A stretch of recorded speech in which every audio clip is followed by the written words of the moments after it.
Hi guys, it's Stacy with Handmade by Stacy J.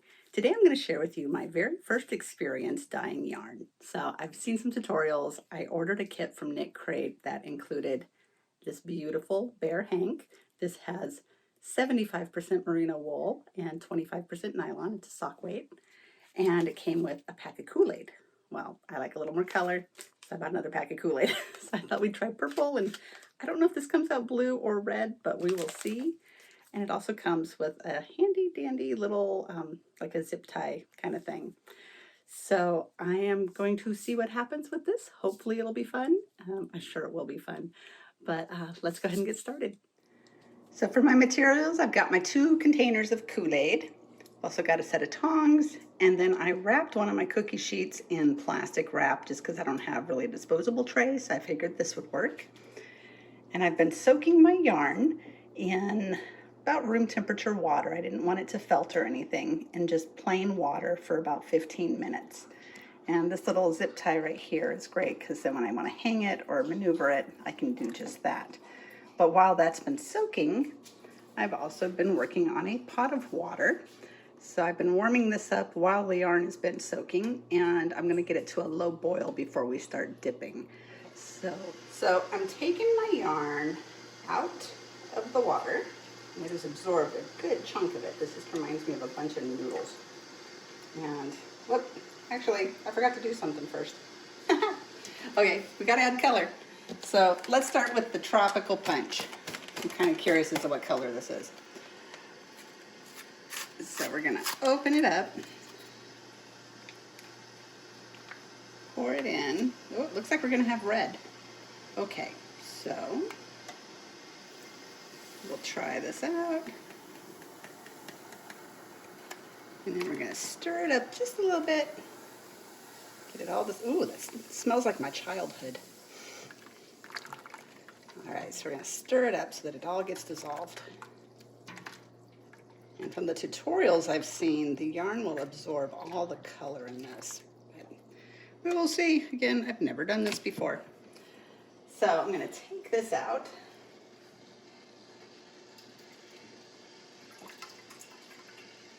I'm not sure if I'm supposed to wring it, but I am gonna wring a little bit out.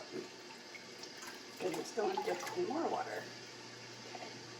So we're gonna carry this, and I'm gonna dip just a little bit, go back and forth, come on out, dip a little more. Ooh, this is really pretty. And from what I've seen by doing this, you can get kind of an ombre effect. And dip it some more. I really like this color.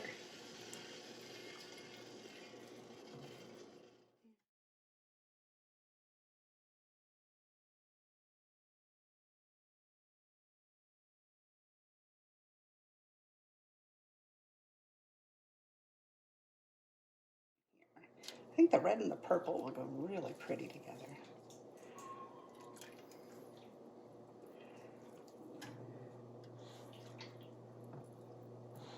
There we go.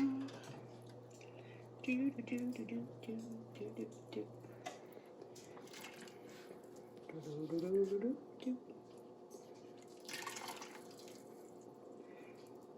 It's kind of hard to see past the steam, but it is definitely getting lighter in there.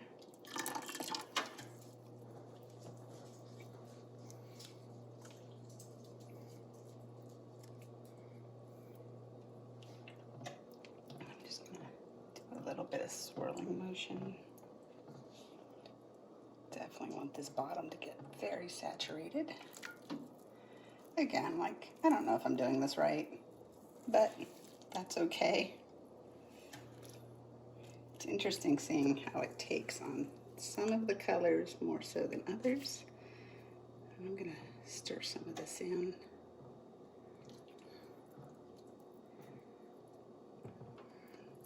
This is so cool.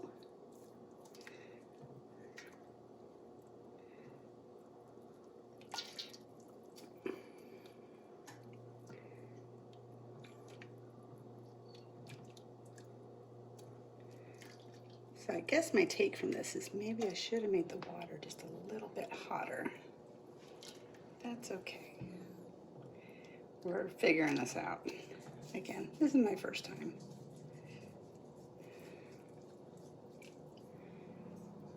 I have noticed there's this little strip right here where it didn't quite get the dye. So I think I'm going to try to get a little bit more of that. But keeping in mind, we are doing some purple here in just a little bit.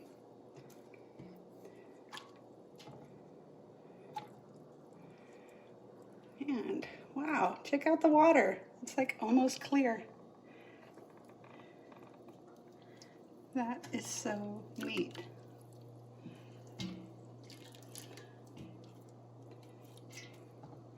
All right, so now that I have this, I think I'm going to get just a little bit more. Get this water totally clear. And I have a great big thank you to my son for doing my camera work for me, because I don't have 3 hands. So, thank you, Patrick. He's a man of very few words. All right, I think that looks pretty good. I think we can add some purple to it now. Look, check this out. We have all sorts of different tonal colors. So now we're going to put this aside and let it cool down just a little bit so that I can touch it, and I'll be able to use my little guy here to move down to the other end so this part gets dipped. Well, I don't know if I mentioned this. This is the dipping dye method. And supposedly this Kool-Aid is really great because it has citric acid already in it. So that way you don't have to use like vinegar or anything, or at least that's what I was learning when I was researching how to do this. And then I'm going to add in the, ooh, look at that. Add in the purple. Woohoo! Oh, this is gonna be so cool. I'm gonna see if, okay, this is cool enough where I can move.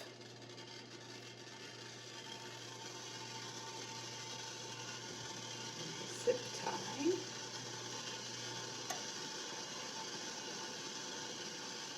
Down here to the bottom. All right. Shall we dip?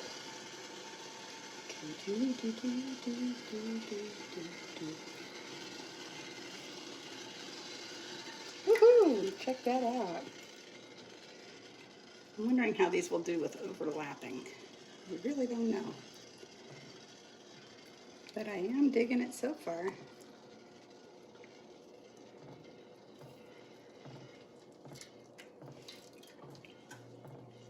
Okay, I'm going to stir this in so we don't get those white streaks.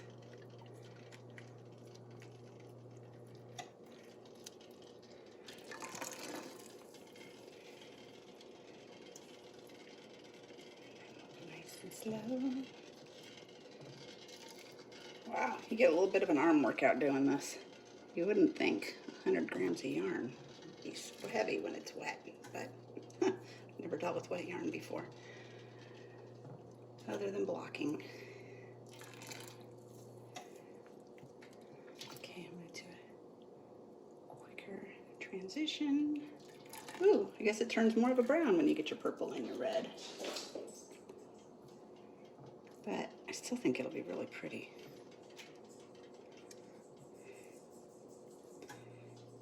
And looking at the water now, I can see the bottom of my pot. So it's cleared up quite a bit.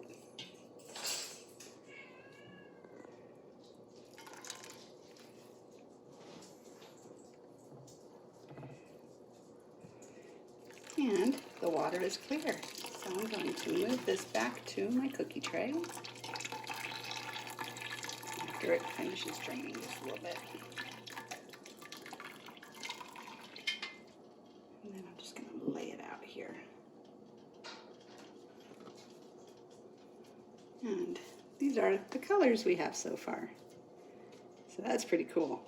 I'm going to let this cool off for just a few minutes. Got this cool water here. I'm going to go ahead and soak this so I can start rinsing it.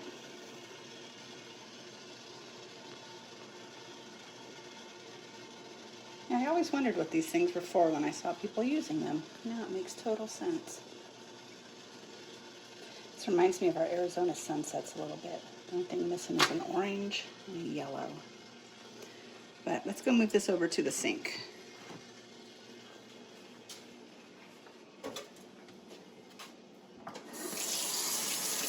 I'm just going to use cool water.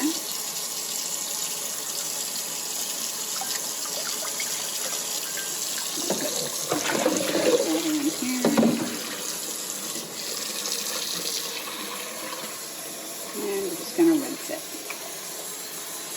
And one of the tutorials I saw said to add just a couple drops of soap. So I will do that here in just a moment.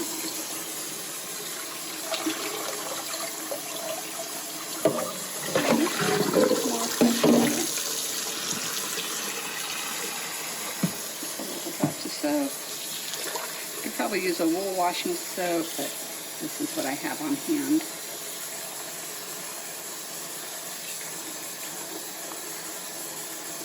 Gosh, it's so soft. Dealing with luxurious spaghetti. It's red. Oh my goodness, that red. So pretty.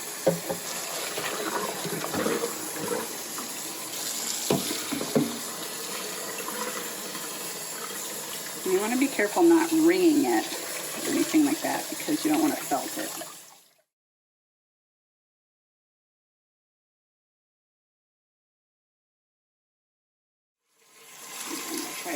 Try drying this. I hear this takes or can take a couple days to dry.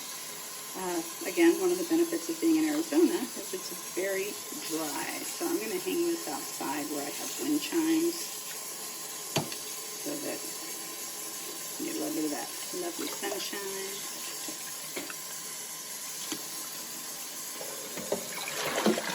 And a nice warm breeze. I think this is going to be it for me for the rinsing.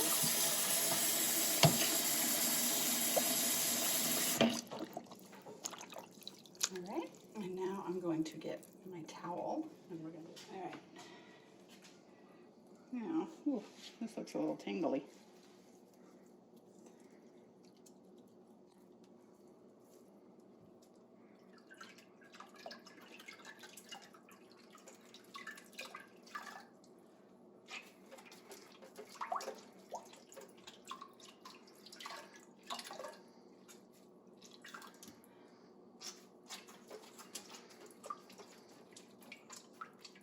All right, now I have a towel right over here. We're just going to try drying it a little bit. Yeah, so you can see areas where I missed, but I don't think that's necessarily a bad thing. It'll make some interesting tones. All right, so I'm going to roll this up, kind of like when you're blocking something. And let the towel pick up whatever it can. Give it a good push and a squeeze. This way it's nice and gentle. Oh, that's a whole lot of water that came out of that. And now I'm going to go hang this outside. Oh my gosh, I love this. How exciting. Okay, let's go hang this outside. Hang this up here. We'll let our lovely Arizona weather do its job. And I will check back with you when this is all dry and we can see how this looks all hanged up. So I will see you in a little while. Bye. So I let the yarn dry overnight and look at this beauty. It's got such neat colors. It's got, you know, the pinks that are almost corally looking. You got the light purples. You got the darker purples and even darker purples. So I'm really excited about this, and I feel like I learned a lot. I do hope you found this enjoyable, probably not especially helpful, but it was fun to do. Thanks for joining me on my first time of ever dyeing yarn. And I know this won't be the last time, so I will see you later. Thanks. Bye bye.